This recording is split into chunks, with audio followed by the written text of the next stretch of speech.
In today's episode, we're going to discuss what I've been playing and watching over the past few months.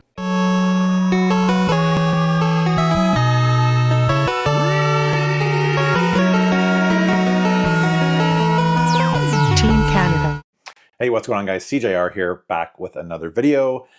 Today, I just wanted to kind of talk about some of the things that I've been playing, some of the new release games that I've been playing, and movies that I've seen. I considered doing a separate episode to kind of go over the movies, but I think I'll add them here. And yeah, I've been playing and watching a ton of stuff over the past few weeks. So here are my thoughts. I think we'll start on the movie end with weapons. I don't know if, let me know in the comments below if you were able to see this movie, but yeah, once I saw the trailer, I kind of blocked everything else out because I hate having movies spoiled.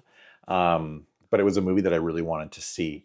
And initially I was supposed to go see it with Mariana, but she went to Mexico and she ended up seeing it there with her parents, which blows my mind that she took her parents to see this movie. And I kind of asked her about it, or she said, yeah, it's a good movie. And I forget what she said, but whatever she said made it implied to me that it was like a alien type thing, okay, with the story. So for whatever reason, I was like, okay, well, I want to bring Andrew. So I brought Andrew. Andrew and I went to go see this movie, and it's one of the scariest movies I've ever seen, to be honest. I was like, man, how's Andrew handling this? It was a creepy movie. Anything that has to do with that subject matter, I don't want to spoil anything here. That specific genre of horror movie, to me is super creepy. So yeah, written and directed by Zach Krieger of Barbarian fame. Barbarian was one of my favorite horror movies over the past few years. I think it released 2 years ago. Might have been last year. Anyways, Julia Gardner, Josh Brolin. The name of the woman who played the main villain is Amy Madigan. Fantastic. The three of them are absolutely amazing. Julia Gardner, I think, is a fantastic actress. When I saw her in Ozark, I was really impressed. And, I really knew she was going to go on to do bigger and better things. And absolutely, I see her probably someday winning an Oscar. Josh Brolin was great. Yeah, story was amazing. Really liked the structure of the story of basically kind of I would say like Magnolia style. Events are happening and they don't make any sense in the context of that character's perspective. It just was like, what's going on here? And then later on, it will shift to another character, which kind of fills in those gaps of the story of what exactly is happening. Yeah, super good, super great character development.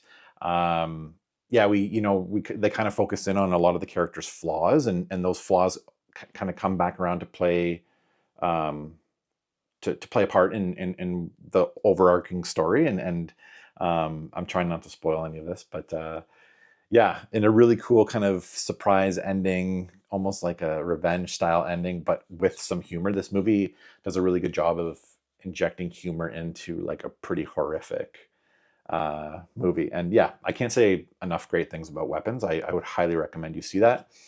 I know I'm a little bit behind on talking about that, but the movie I saw after, the day after, actually, I think it was the day after. Yeah, I went with Matt to go see Toxic Avenger, which was great. I had seen parts of the original Toxic Avenger, and I'll talk about that after this one, but it was really well done. It really kind of retained the campiness and goriness and just like the title screens and the transition stuff like that, all kind of was a nod back to the original movie. Now the story is slightly different, which is fine. I mean, Peter Dinklage was great.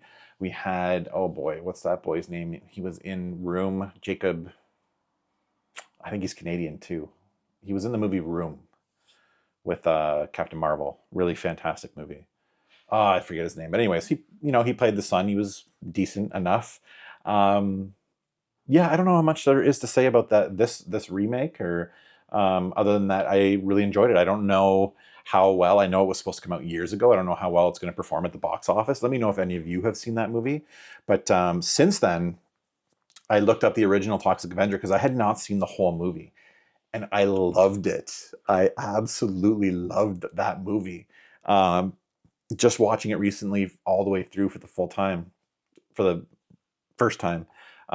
Absolutely love that movie. So I went out and actually bought the 4K, the 4K box set. which is probably a bit overkill. But I looked up a bunch of reviews, and they said it's actually a really good set. So, um, yeah, I'm on the second movie right now. Halfway through, I had to turn it off the other day for some reason. I can't remember. But in the second movie, I think ends up going to Japan, and I haven't gone to Japan yet. But um, the Toxic Avenger, the original, has become one of my favorite movies. That's how much I loved watching the original, going back and watching it. I just think it's so ridiculous, and the people making the movie know it's ridiculous. And it's a perfect amount of like really good bad movie, but they're in on the joke most of the time. Um, yeah, I can't recommend the original Toxic Avenger enough. What else am I watching? I watched the Ed Gein story. I couldn't get through it, right? So I stopped watching. It was in a movie like Texas Chainsaw Massacre and Psycho, or in the movies that it nods to in the show. You might have scenes of like throughout the movie. Maybe there's 20 minutes of Hannibal Lecter walking around with someone else's skin on their face. This is like 6 hours of that, and just like pure gruesome. Like I don't know. Maybe I'm getting old, but I don't know. I was just like, I think I've seen enough of this, and I didn't get through the whole thing. So I know it's the big thing that people are watching right now, but um, yeah, I think that's really it for stuff that I've been watching that's notable. I've been playing a ton of games, and the one that's been taking up my most of my time right now is Ghost of Yote, follow up to Ghost of Tsushima, which is one of my favorite games of all time. Absolutely love the setting, the lore, the locations, the combat, samurai, Ronin. This is right up my alley. This one specifically is more in the vein than the other one, I think, in like spaghetti Western type style of soundtrack, and even like a lot of nods to the original, like to the Shaw Brothers, martial arts films. This is just a masterpiece, right? So this game is better in every way than Ghost of Tsushima, but I don't feel like, it's not really getting any Game of the Year nods, and the one complaint people had that it's just kind of, it doesn't really innovate. I mean, it's not like, so the thing with the first game is Ghost of Tsushima, it blew everybody out of the water, right? So that people were just amazed at how great this game was. So it's a little bit less of shock value when it comes to this one, because it's more of the same. This is exactly what this is. It's refined combat. The graphics are better. The story is actually better in this one. Substantially, it's a great story. This is definitely a better game than Ghost of Tsushima, but people aren't talking about it like the same that they did with that game, and don't seem to not have as much excitement about this game than they did that one. So it'll be interesting to see how well this game performs. Yeah, like I said, loving the story. Combat is fantastic. Really getting used to in the later stages. You really need to be able to switch weapons, and I just kind of always wanted to stick with my katana. But now I'm needing to switch weapons in later stages of the game. I want to say I'm probably 5 hours away from beating this. Um, yeah, really enjoying a lot of the storylines. The Kitsune storyline, if you've played this game, absolutely fantastic. There's some really good plot twists in this game as well. And yeah, interesting implementation of like PS5 controller stuff. It's a bit gimmicky, but I think it's kind of cool. You're moving the controller like this to hammer out your sword when you're using it in a forge, and you're flicking on the touchpad to flick like flint on fire and get that started. So it's kind of gimmicky. You're painting on a little pad, and it's interesting. I mean, it didn't ever get annoying for me, and of course you can skip it, but most of the time I found myself actually doing it. So Ghost of Yote, highly recommend you guys pick up this game. Yeah, I traded a bunch of stuff. I don't know if I mentioned that, but I traded a bunch of random stuff I had at the game store, and I got these 3 games. So it was great. It was just stuff I had in a bin that I was going to use for trade bait, and it got me these 3 games. So the other 2 games here are Final Fantasy Tactics, which I put probably a few hours into. I played the PSP version back in the day. It's a difficult game. You can lose party members. There's a lot at stake. I'm playing on the normal difficulty, but it can still be challenging. And this is a very like involving, in-depth game. You really need to get into like the intricacies of, the classes and who does what, and stats, and into the menus and stuff like that. So it's a big involvement. This is not the type of game that you just kind of jump into. Well, I mean, once you get to a certain point, maybe it is. Maybe you jump in and do a few battles. But I really find that I have to be fully invested in this game, and I've just got too many other things on the go right now. So hoping to get back to this one at some point. And I really wanted this game. I sold off my copies of Lunar on the, what is it, Silver Star Harmony? What are they again? Silver Star Story and Eternal Blue, the big box collections on the PS1. So they weren't easy to let go of. So I ended up picking up this, and it was used. So I got a pretty steep discount on it. I didn't want to pay it's like $80 Canadian here. So I think I got it for 50 and no tax because of trade. So that was a fantastic trade. Haven't had a chance to jump into this yet. I was going to play it on, before I found it, was going to play it on the Saturn, which will transition to what I'm playing retro-wise right now. I've gone back to Panzer Dragoon Saga on the Sega Saturn. I don't own the copy of the game, but I have a, what is it? SeeJayAre, the card that goes in the video card slot. And I started it probably well over a year ago after I beat Albert Odyssey on the Super Nintendo. And absolutely love Panzer Dragoon Saga. I had to watch like a walkthrough of the game to catch myself up, to remind myself of where I'm at. But really fun RPG. I for some reason love playing RPG specifically on the Saturn. And I think what I'll probably do is just keep that going and kind of always have a RPG on the Saturn on the go. Yeah, really cool kind of the overworld system in Saga is unique in that you're flying around on a dragon, and there's like almost like rail shooting events instead of like the random battles are not like just turn-based. I mean, yes, they are turn-based, but you're actually on a dragon, you know, flying through the air and having battles. It's super cool. And great story. Graphics don't hold up all that well. This is a game I think that went head-to-head with Final Fantasy VII, I believe it was, on the PlayStation. So, you know, not many people had a chance to play this game or pick it up because now it's just prohibitively expensive. But yeah, I'm having a hell of a time playing it on the Sega Saturn. The other retro thing I'm playing is the Virtual Boy. So if you follow me on Instagram, you'll see that I had my 2 Virtual Boy consoles repaired.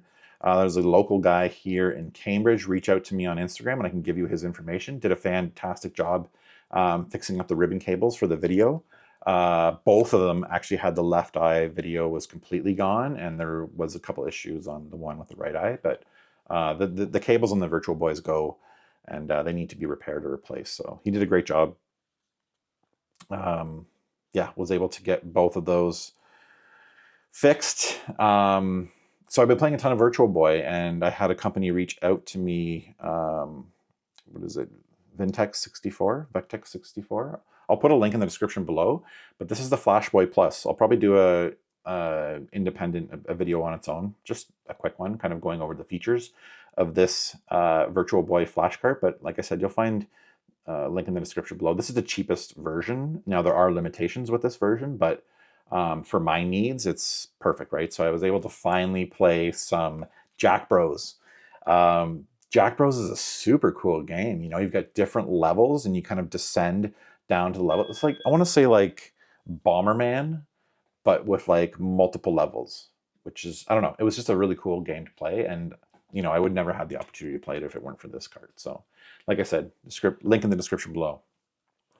So on the Switch, I guess I should say, Genki sent me over one of these cases, and I wasn't expecting much, but I actually really like it.